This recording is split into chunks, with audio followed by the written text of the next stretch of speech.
Bismillahirrahmanirrahim. Al-hajju ashhurum ma'lumat. Fama farada fihinnal hajja fala rafasa wala fusuqa wala jidala fil hajj. Wa ma taf'aluna min khairin ya'lamhullah. Wa tazawwadu fa inna khairuz zadit taqwa. Wattaquni ya ulil albab. Laisa alaikum junahun tabtagu fadalam mir rabbikum. Faida afadatum min arafatin fadhkurullaha inda masyiril haram. Wadhkuru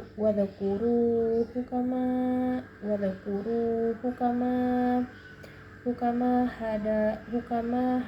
Terjemahan ayat. Musim haji itu pada bulan-bulan yang telah dimaklumi.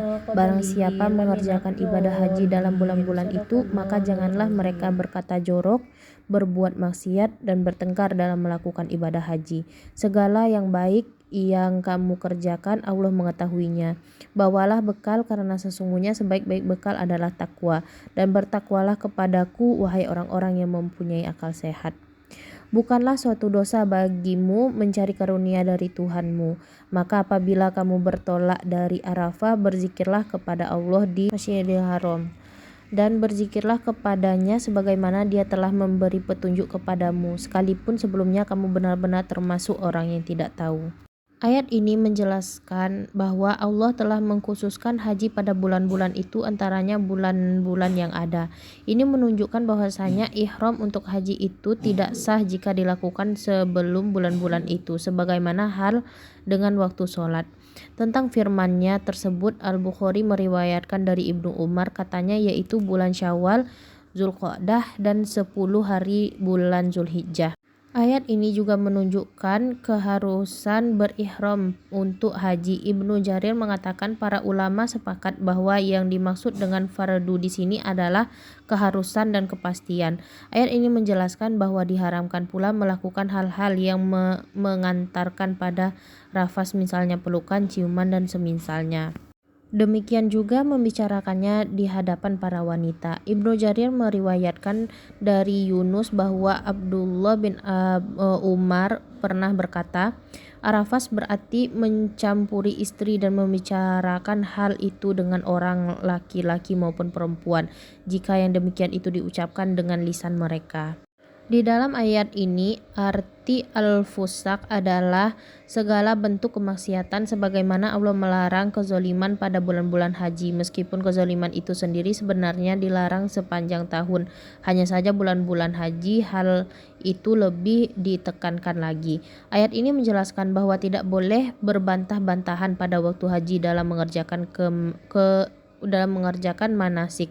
Dan Allah telah menjelaskan hal itu secara tuntas dan sempurna. Allah telah menjelaskan bulan-bulan haji yang dalamnya tidak terdapat perkara yang perlu diperdebatkan di kalangan umat manusia. Setelah Allah melarang mereka melakukan hal-hal yang buruk, baik melalui lisan maupun perbuatan, Dia memerintahkan mereka berbuat kebaikan seraya memberitahu bahwa Dia mengetahuinya dan akan memberikan pahala sebanyak-banyaknya atas semua itu pada hari kiamat kelak.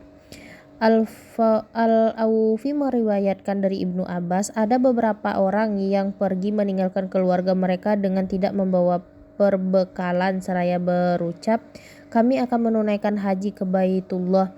Apakah mungkin Allah tidak memberi makan kami? Maka Allah pun berfirman yang maknanya, berbekallah kalian dengan suatu yang dapat menjaga kehormatan wajah kalian dari manusia. Dan setelah Allah menyuruh mereka membekali diri dalam melakukan perjalanan di dunia, Dia membimbing mereka untuk membekali diri menuju akhirat, yaitu bekal takwa. Setelah Allah menyebutkan pakaian yang bersifat material, Ia membimbing mereka kepada pakaian yang bersifat imaterial, yaitu kekhusyukan, ketaatan, dan ketakwaan. Kemudian dia menyebutkan bahwa pakaian terakhir itu lebih baik dan bermanfaat daripada pakaian yang pertama.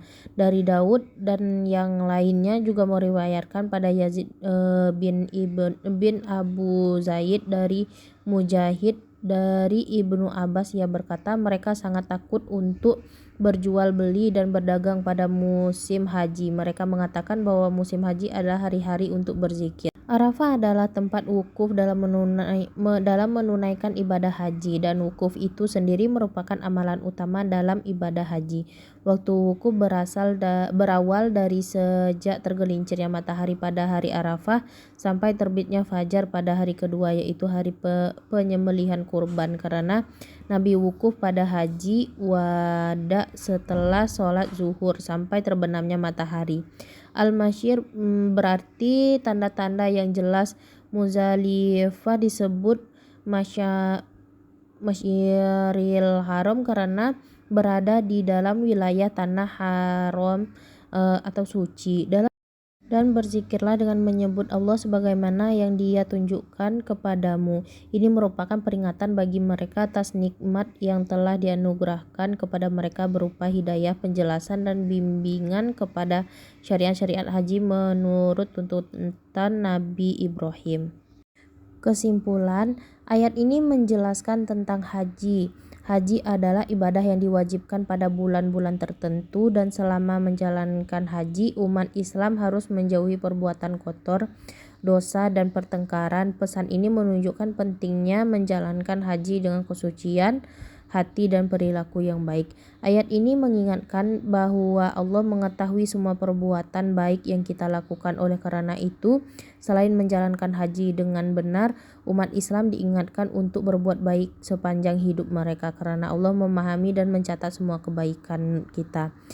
Ayat 197 menggarisbawahi pentingnya membawa bekal. Dengan bekal terbaik adalah takwa. Ini menunjukkan bahwa selama menjalankan ibadah haji penting untuk memperkuat iman dan ketakwaan kepada Allah.